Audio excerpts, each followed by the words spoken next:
At dahil weekend, it's playtime ng aming mga lovebirds. Ito si Feby. Ayan si Feby naman kulit.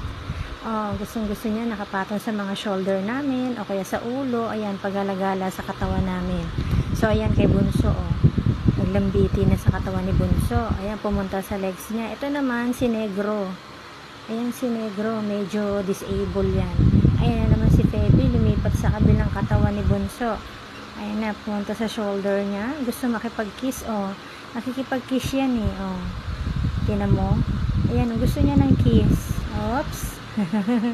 Gusto niya makipag-kiss kay Bunso. Oh, si Feby, oh. Gusto makakiss sa lips. Oops, playtime talaga. Ayan na, oh. Pinakausap siya ni Bunso. Kala mo nakakainti talaga sila. Ayan. Oh, diba? Gusto na niya mag-kiss, oh. Ayan, ikikiss na siya ni Bunso. Oops. Wow. Ayun, nakakiss na. Oops, lumipat naman sa akin. Ang hilig talaga sa shoulder, no?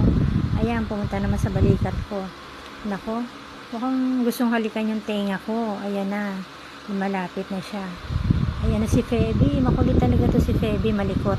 Ayan ang aming lovebirds na pinakamamahal namin. Ayan na, kumikiss na sa balikat ko. Ayan na, kumikiss na. Oops, minsan tenga ko kinikiss niya. Happy watching guys. Sana nag-enjoy kayo sa panonood sa aking lovebirds.